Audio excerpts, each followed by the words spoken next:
bonjour Thierry. Bonjour Tatiana. Merci d'avoir accepté donc, cet entretien.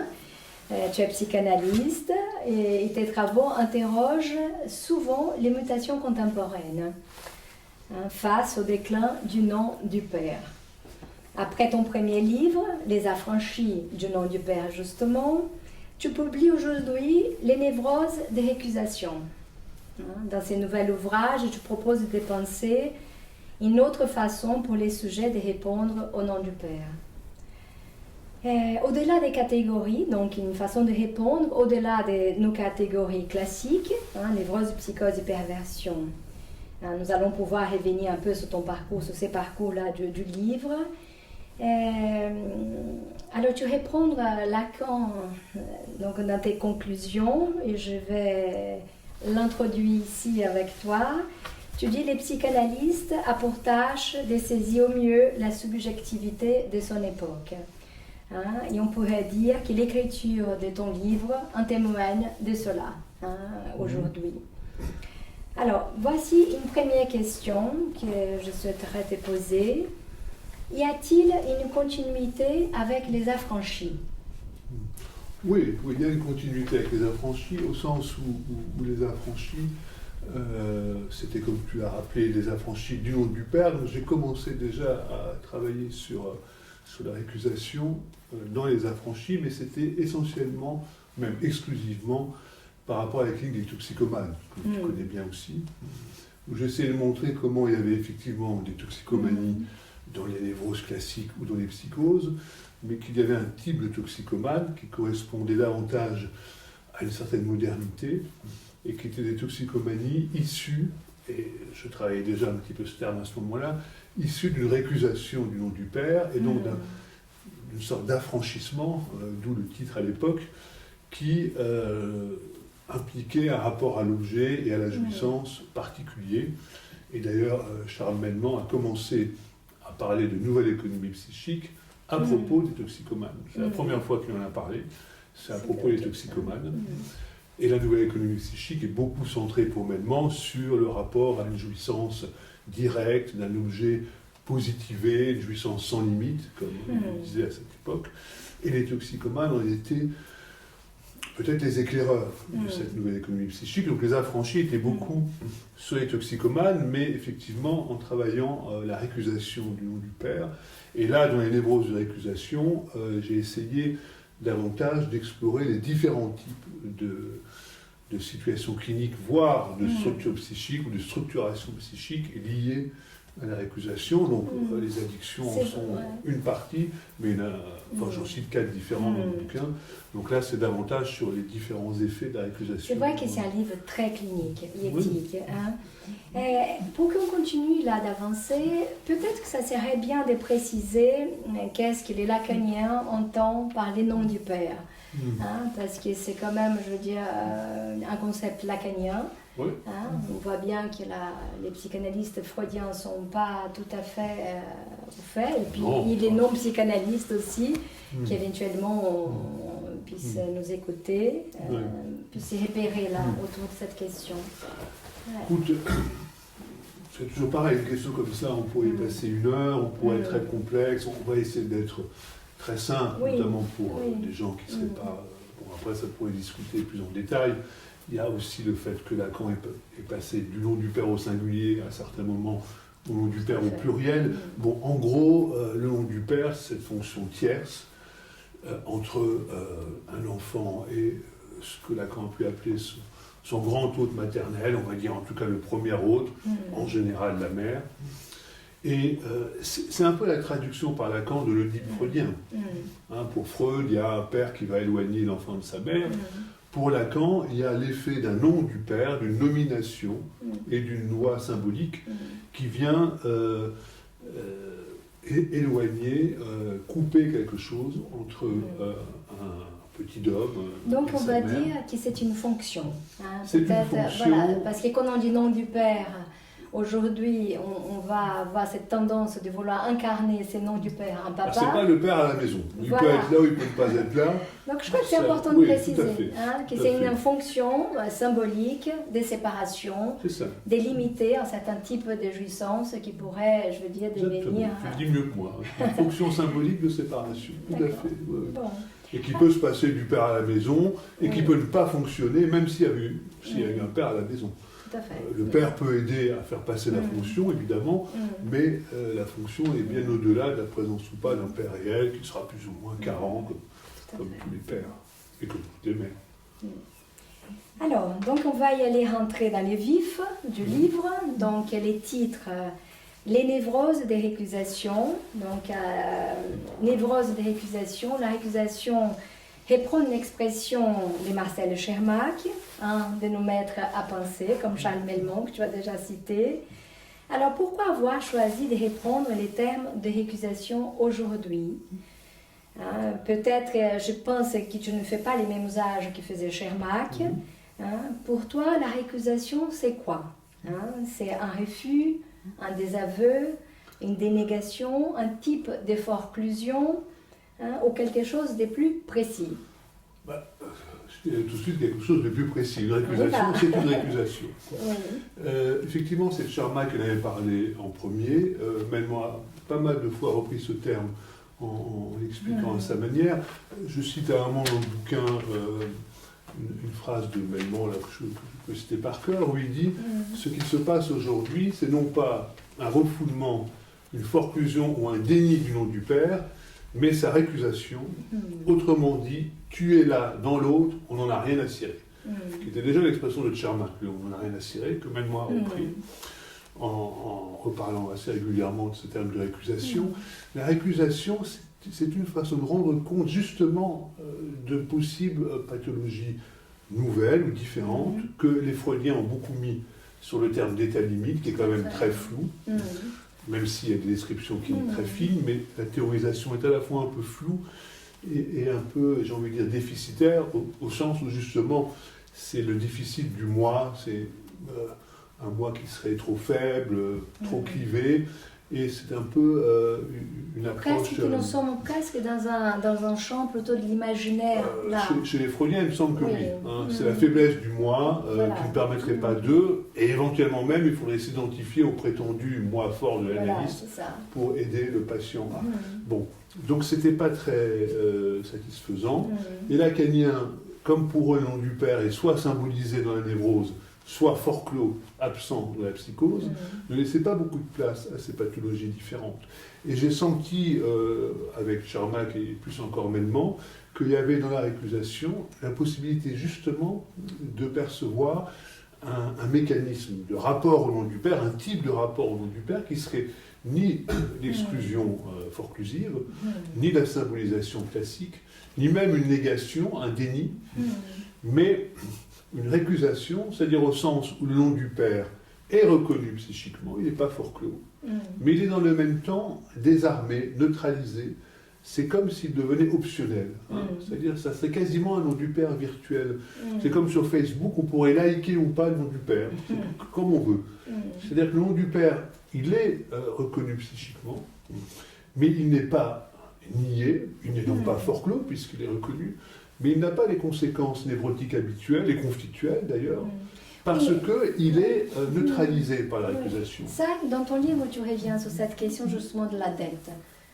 On voit bien que dans cette récusation, c'est presque comme là, on parlait des affranchis, mais comme si on pourrait s'affranchir d'une dette symbolique là, à cette fonction tierce, à cette fonction père. Le sujet se dédouane du père. C'est ce que disaient Schermak et Melmont. Tu es là dans l'autre, j'en ai rien à cirer. C'est une formule imagée, c'est-à-dire il y a cette autorité, mais moi, je ne vois pas pourquoi j'aurais à m'y soumettre, j'aurais à m'y plier, d'où l'absence de dette. C'est des sujets hors dette, puisque la dette se fait au nom d'une instance, et cette instance est récusée, comme on peut récuser un juré sans avoir à se justifier en droit, puisque c'est un terme juridique. Et bien, le nom comme du la père, forclusion aussi, d'ailleurs. la forclusion, c'est aussi un terme juridique. Sauf qu'une fois que c'est forclos, c'est absent. on parle d'un retour dans le réel, etc. Là, on n'a pas en général d'hallucinations et de phénomènes psychotiques. Alors parlons-en de la symptomatologie. Alors qu'est-ce qui apparaîtrait comme symptômes, comme je veux dire, ou comme trait spécifique de cette névrose de récusation? Qu'est-ce qui cliniquement tu retrouves? Écoute, ce que je retrouve le plus, moi j'ai distingué 4 formes dans le livre, de ce que j'ai appelé les névroses de récusation. J'ai gardé le terme de névrose parce que sinon du père n'est pas fort clos. Il me semble qu'on est plutôt quand même dans le registre névrotique, même si c'est des névroses différentes, puisque le nom du père n'a plus le poids qu'il avait avant, et que c'est des névroses vraiment différentes au sens où c'est plus l'excès de jouissance et le non-sens qui vient faire symptôme, alors que dans la névrose classique, c'est plutôt un déficit de jouissance et parfois un excès de sens qui vient faire symptôme. Là, les principaux symptômes ou les principales formes de névrose de récusation, c'est ce que j'ai appelé l'errance subjective. Dès lors que le nom du père, on s'en balance. On n'a pas à s'y soumettre, on n'a pas à s'y référer. Peut-être rappeler que les noms du père, parce que tu parles de l'errance, fonctionnent aussi dans la structuration, on va dire, du sujet comme un point fixe. Oui.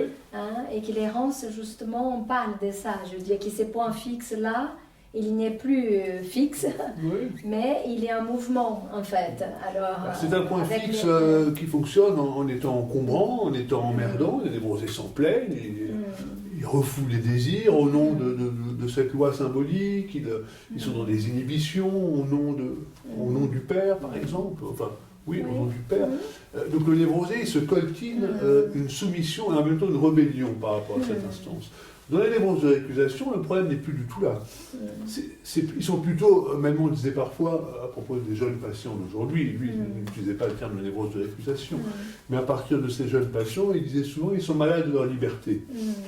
Donc dès lors qu'ils ont récusé cette instance qui vient comme ça prescrire un certain nombre de choses, d'identification sexuée, de place, dès lors, effectivement, il y a une certaine liberté, un affranchissement, un désendettement, pour reprendre l'histoire de la tête, mais avec d'autres problèmes. Conséquences, quand on gagne d'un côté, en général, on perd de l'autre, il n'y a pas de raison. Ce n'est qu'un autre mode de défense contre la castration, finalement, la récusation, donc avec d'autres conséquences, et parmi celles-là, donc l'errance subjective qui peut prendre plusieurs formes. Ça peut être l'hyperactivité, ça peut être des errances dans la sexuation, les problèmes de genre, etc. aujourd'hui, etc. Des problèmes d'addiction dont j'avais déjà beaucoup parlé, que je reprends un petit peu dans le livre, parce que c'est effectivement l'un des aspects comme ça assez prédominants. Les dépressions, mais pas les dépressions névrotiques classiques, ni la mélancolie psychotique, mais ces dépressions, conséquence d'un vide de sens, un aquabonisme comme ça, à quoi ça sert tout ça, un ras-le-bol. À quoi bon, tu dis? À quoi bon, l'aquabonisme, à quoi bon? À quoi bon cette course à la jouissance permanente, cette course à la performance permanente? À quoi bon cette recherche de reconnaissance qui n'est jamais pérenne? Parce que le nom du père... Un sujet un peu blasé, alors, ça sert blasé, une espèce de dépression à la fois légère et chronique. Ce n'est pas les dépressions graves, forcément, qu'on voit parfois, mais un vide de sens, quoi. À quoi bon tout ça? Oui, parce elle n'empêche pas qu'il soit opérationnel dans d'autres domaines. Non. Voilà, c'est pas une dépression qui viendrait recouvrir tout. Non. Il y a un cas dont je parle dans le livre pour un peu illustrer les dépressions, qui est une jeune femme qui se débrouille, qui est tout à fait à l'aise dans la vie, on peut dire, qui travaille, qui a un petit copain, qui a des amis, qui sort, mais pour qui tout est décevant et oppressant. Toutes les demandes, tous les désirs des autres, toutes les injonctions lui paraissent sans aucun sens, sans aucun intérêt, et elle ne parvenait pas à avoir l'intérêt, y compris de venir aux séances. Souvent, elle disait oui, j'ai hésité à venir, mais enfin, elle venait quand même. C'est là que le transfert peut accrocher quelque chose. Oui, donc ils ne sont pas, je veux dire, ils ne récusent pas les transferts. On pourrait pas toujours. Pas toujours. Parfois, ça ne marche pas, mais souvent, ils sont en mal de repères et peut-être de parole, et le transfert est un lieu qui va servir de repère. C'est-à-dire qu'il y a quand même un lieu là où quelque chose peut se dire, il y a un type d'écoute qui n'est pas jugeante, qui n'est pas moralisante, qui n'est pas pour dire c'était mieux avant ou c'est mieux maintenant, ou inversement, on n'a rien à figer de tout ça, mais un lieu où des choses peuvent se dire, et où les conséquences de cette récusation, qui n'est pas en soi plus problématique qu'autre chose, je veux dire, c'est juste un mécanisme comme un autre de traitement de l'instance symbolique séparatrice que le nom du père était censé représenter, est censé représenter, et dont on peut éventuellement se passer, mais alors il faut voir comment. Et c'est des sujets qui parfois, notamment à l'issue d'une cure, qui parfois est pas si long, moins long que dans d'autres cas, qui trouvent une aisance dans la vie, comme ça, une souplesse, que peut-être beaucoup de névrosés pourraient leur envier. Je veux dire, ils ne sont pas plus pathologiques que les autres. Non. Voire peut-être moins, je ne sais pas, ça dépend des cas. Mais en tout cas, ça ouvre. Près, parce que tu parlais des symptômes, il y en a un autre que tu viens dans ton livre, qui est l'angoisse généralisée, qui est peut-être que là un point plus douloureux, on va dire comme ça, parce que l'errance, ça peut être même sympathique et des parties un peu libres, les addictions, ça peut être aussi, si on la consomme avec modération, ça peut se faire. C'est ça qui est important, ce que tu dis là, ça me fait penser à ça. Je crois que c'est important, je veux dire, pour les addictions comme pour le reste, c'est comme pour les autres structures psychiques, ou les autres manières de fonctionner, c'est toujours plus ou moins grave. Ce n'est pas, je veux dire, un fonctionnement de type addictif, c'est un peu ce que tu disais à l'instant, peut être dramatique. Tu as bossé comme moi en institution, tu l'as vu, mais ça peut être aussi un mode de fonctionnement un peu compliqué de temps en temps, un peu difficile de temps en temps à gérer pour le sujet, mais qui n'est pas forcément une condamnation comme ça. L'errance subjective, c'est pareil. Tu as une errance qui laisse les gens un peu flottants, mais ils se débrouillent, et il y a des errances, par exemple, je parlais des errances de la sexuation, des problèmes de dysphorie de genre, qui chez des jeunes peuvent avoir parfois des conséquences extrêmement néfastes. Il y a des formes d'hyperactivité tout à fait problématiques, et des errances victimaires comme ça qui frôlent la paranoïa. Bon, il y a des choses qui peuvent être très lourdes et en même temps beaucoup moins. Alors l'angoisse généralisée, c'est surtout un type d'angoisse qui est assez différente là encore de celle du névrosé. C'est pas non plus l'angoisse de l'envahissement psychotique par un autre réel et halluciné, on n'est pas non plus là-dedans. C'est pas l'angoisse névrotique d'essayer de jouer avec le grand autre, de feinter comme ça, de biaiser avec le grand autre, ce qui est quand même ce que fait le névrosé tout le temps, essayer de tricher un peu. C'est plutôt une angoisse due à l'absence de cette inscription dans l'autre, de ce un dans l'autre, que le nom du père aurait pu permettre de davantage transmettre, et du coup, l'angoisse, maintenant on parle dans son dernier livre avec Lebrun sur la dysphorie de genre, où il dit que c'est une angoisse, je cite comme ça de mémoire, qui vise à faire exister le grand autre, et non plus une angoisse qui vise à jouer avec le grand autre.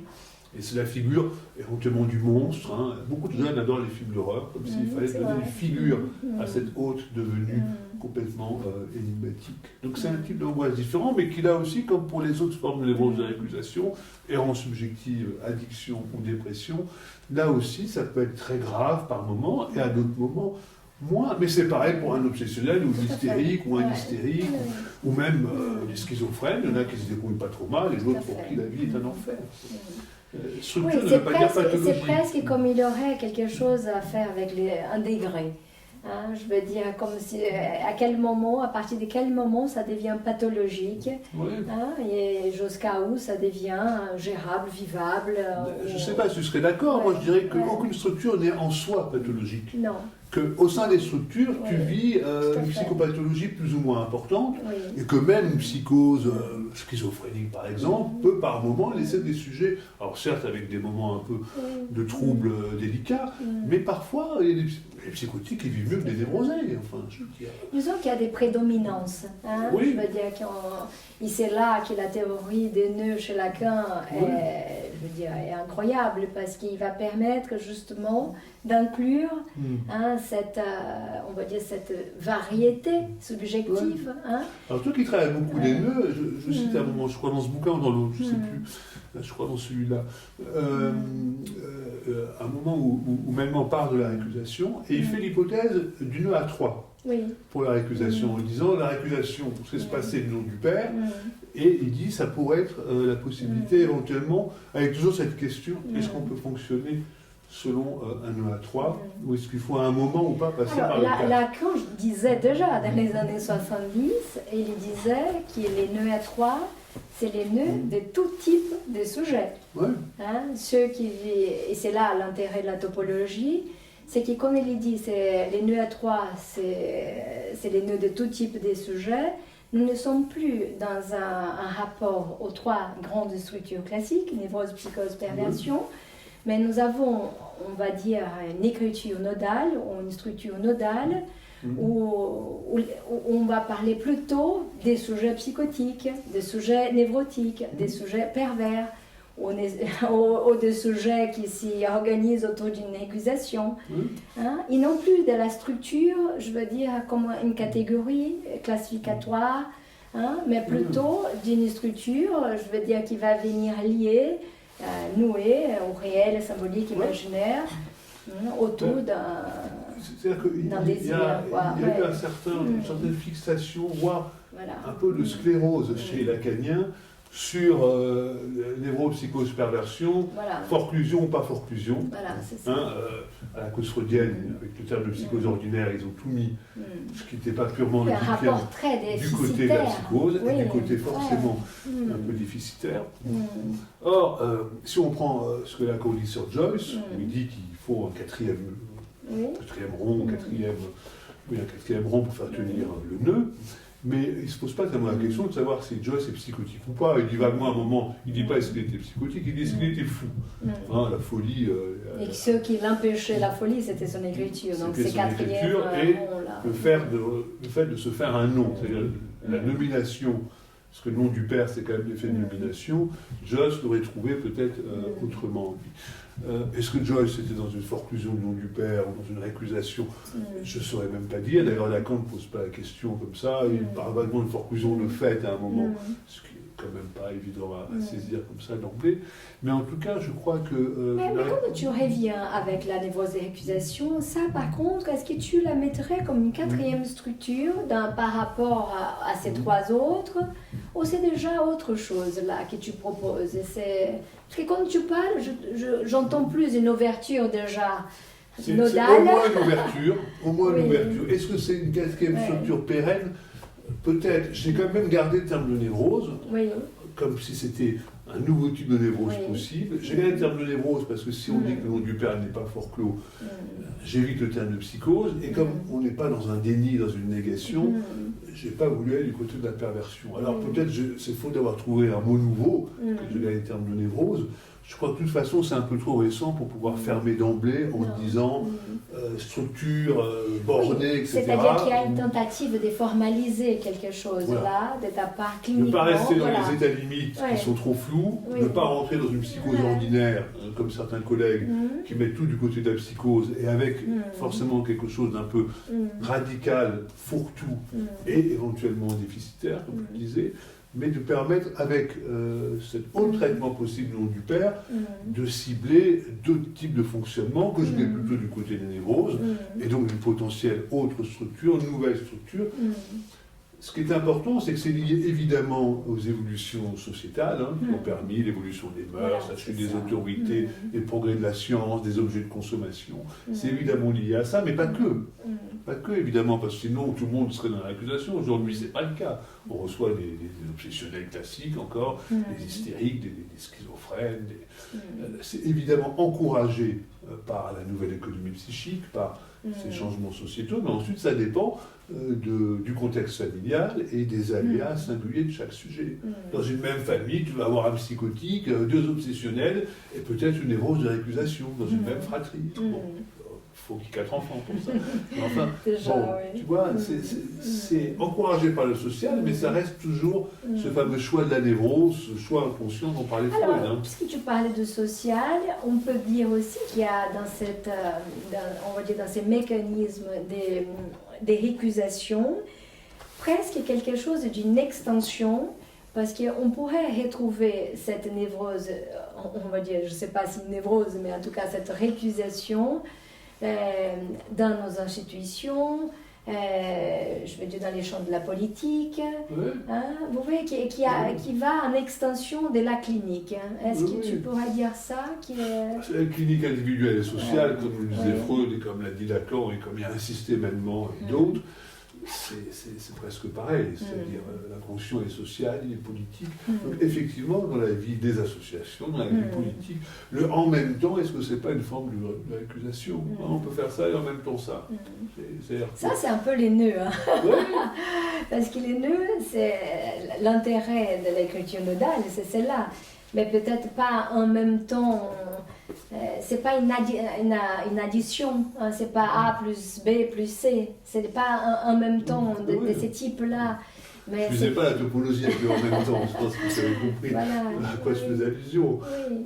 Mais il y a quelque chose dans l'écriture nodale, il y a une synchronie, on va dire comme ça, des trois registres. L'écriture nodale, moi je ne la pratique pas aussi bien que toi, mais elle a D'ailleurs, elle est ici dans ton cabinet. Voilà. Mais l'écriture nodale a cet intérêt de donner une certaine souplesse par rapport. Voilà, c'est exactement ça. Une dynamique et une souplesse aussi. Parce qu'on ne va pas se plaindre qu'un sujet est récusé le nom du père. Encore une fois, ça lui donne plutôt une liberté qui pourrait être intéressante. Simplement, ça forme des types d'errance, bon, on ne va pas reprendre les différentes... Mais ça a des conséquences qui font qu'il peut être un peu perdu dans ses jouissances, dans le sens qu'il pourrait donner éventuellement à sa vie.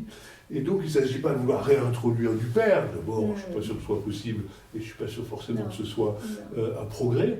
Mais peut-être que là, l'écriture nodale, c'est une approche intéressante, parce que comment tu vas te débrouiller avec ça? Puisque tu ne veux pas te référer à ce truc-là. Le névrosiste se dépatouille avec comme il peut, et on l'aide plutôt à se décaler un peu de l'emprise de cette dimension paternelle du 1. Le névrosé, il est victime du 1, on essaie de lui dire, c'est la fameuse phrase de Lacan, s'en passer, à condition quand même de s'en servir. Voilà. Celui qui est récusé, il s'en passe, mais il ne s'en sert pas. Hein. C'est exactement ça. Et donc, l'écriture nodale peut être l'un des moyens d'appréhender les choses et d'essayer de voir avec lui comment est-ce qu'il va se sortir. C'est-à-dire de faire valoir, de faire mettre en jeu ces deux autres registres, consistance, réel, imaginaire, où il n'y aurait plus, on va dire, une prévalence ou un privilège du symbolique pour faire tenir les structures. Hein, c'est-à-dire qu'il y aura une distribution dans ces trois consistances, symbolique et réel, imaginaire, hein, et qu'à partir de là, les sujets, il peut s'y référer aussi à l'imaginaire, au réel, pour faire tenir son nœud, on va dire comme ça. Hein, et qu'il est symbolique est toujours de la partie, parce qu'il en faut les trois. La condition du nœud borromien, c'est trois ou rien. Hein, donc, la question est de savoir, mais bon, on ne va pas trop parler de topologie, il faut savoir s'il faut passer par le 4 pour avoir du 3 ou pas. Enfin, bon, c'est la question. De toute façon, dans l'accusation, le nom du père, il est présent. Donc, on pourrait dire que quelque part, il y a de toute façon du 4. Bon, mais effectivement, il s'agit d'aider un sujet à se débrouiller avec la manière dont il s'est construit. Il ne s'agit pas de dire c'est mieux ou c'est moins bien. Mais je crois que c'est ça l'éthique de ton livre. Hein, si je pourrais dire quelque chose, elle est sous ces points-là. Comment est-ce qu'on fait avec ça? Sans jugement, évidemment. Et puis en repérant quand même que les types de dépression, ou d'addiction, ou d'errance, ou d'angoisse sont différents de ceux des névroses classiques ou de ceux des psychoses. C'est en ça que c'est un autre type de structuration, en tout cas repérable, et qu'on repère sans doute de plus en plus aujourd'hui, et qui est intéressant à travailler, et puis à vérifier, parce que ce livre, enfin, ce que je dis dans ce livre sera à mettre à l'épreuve, pour moi comme pour ceux qui le veulent, de la clinique à venir. On n'est que à essayer de rendre compte de la clinique. Personne n'a jamais vu sur un microscope une forclusion du nom du père. Ou sur un électroencéphalogramme. D'ailleurs, c'est très joli ce que dit Lacan par rapport à cette incorporation du nom du père. Il va parler de cela comme une opération opaque. Ouais. Hein? Donc on ne sait pas qu'est-ce qui s'est passé là-dedans. C'est toujours l'après-coup. Oui, que exactement. La récusation, c'est comme la forclusion, c'est après coup qu'on peut dire, bah, lui, il a l'air de fonctionner plutôt sur un mode de récusation, alors qu'un psychotique qui va se mettre à délirer, on va se dire, ah, le nom du père a l'air fort clos là, parce que ça ne répond pas au niveau du sujet à tel ou tel appel, comme ça. Alors que dans d'autres cas, on va bien voir les effets de certains refoulements, par exemple, ou du déni. Mais c'est dans l'après-coup qu'on s'en rend compte. Qu'est-ce qui était là, dans cette opacité-là? Oui, ça aura toujours été déjà là, presque. On fait avec ce qui est déjà là et on essaie de voir, peut-être la topologie des nœuds, que tu aimes beaucoup, sont un moyen de pouvoir faire. C'est-à-dire que la topologie ouvre la possibilité pour quelque chose qui n'était pas encore là. C'est avec ce qui a toujours été, enfin, avec ce qui est déjà là, qu'est-ce qu'on va renouer autrement. Voilà. Il y a quand même une idée. C'est-à-dire qu'on peut du nouveau, on va dire comme ça. C'est l'idée d'un autre nouage. De toute façon, c'est ce qu'on fait forcément, qu'on sache que c'est la topologie des nœuds ou pas. C'est presque accessoire. Je pense que tout analyste, même un freudien qui ne connaît rien à la corne presse, il essaye quand même, en général, au moins intuitivement. C'est comme on fait de la pro sans le savoir, on fait de la topologie sans le savoir. Si on raisonne avec le symbolique, l'imaginaire, le réel, forcément, quand on du père est accusé au niveau du symbolique, il y a des choses qui sont un peu vacillantes. Et ben, on travaille avec ça. Donc, on travaille quelque part avec la topologie, qu'on sache ou non, qu'on fasse des dessins ou pas, et qu'on ait une bande de meubles dans son cabinet ou pas. Ça ne change pas grand-chose. On travaille avec les récits et avec quelques repères. L'objet A, que Lacan met au centre du nœud, et on voit bien dans les addictions par exemple, l'objet A positivé, il est au cœur de l'économie psychique. Et c'est intéressant que Lacan le mette là à ce moment-là, alors qu'il ne le mettait pas au centre quelques années plus tôt. Quoi.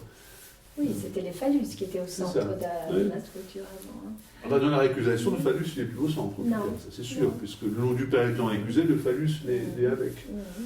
Et Melman parlait déjà de jouissance objectale dans l'homme sans gravité, pour parler de la nouvelle jouissance, qui n'était, disait-il, ni une jouissance phallique, puisque le phallus on n'en veut pas, ni une jouissance phallique, ni même une jouissance autre. Sauf qu'il autre. et ça je crois que c'est un point important, c'est qu'il est décentralisé, les phallus, il est décentralisé dans l'écriture nodale, mais il est là. Ouais. Il est toujours là, parce qu'il faut passer quand même par ces signifiants-là aussi. Il est là, dis-moi si je me trompe, entre le réel et le symbolique. Il est même dans les réels. Oui. Alors, il y a la jouissance phallique dans les réels et symboliques, mais les phallus, il existe au nœud, on va dire. Voilà, il est dans les réels. Elle est du réel au symbolique. Tout à fait.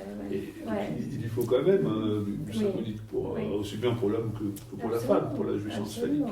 Et de la récusation, forcément, celle-ci est un peu mise à mal, et c'est les jouissances d'objets qui prennent l'ascendant, quoi. Ce qui n'est pas forcément un problème en soi, sauf que quand le sujet ne s'en sort plus, parce qu'on n'est pas là pour introduire du phallus ou introduire du père, encore une fois. Ce n'est pas la question. On est là, je veux dire, pour aider un sujet à se repérer, même s'il récuse la dimension du père, comment est-ce qu'il se repère avec ça? Et la dimension phallique, elle peut avoir sa place.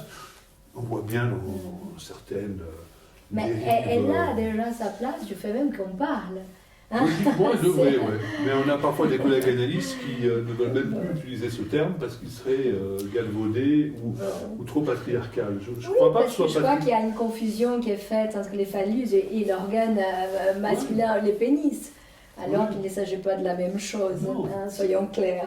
C'est pas la même chose. C'est pas sans lien quand même, Lacan le dit, mais c'est évidemment pas la même chose. Non, de même que le nom du père n'est pas sans lien avec le papa, ou avec le père, ou le père de la religion même au départ, mais le nom du père en soi n'a pas du tout besoin d'un papa à la maison pour passer, ou au contraire pour ne pas s'inscrire. Je veux dire, et le phallus, évidemment, c'est pas le pénis, ça c'est sûr.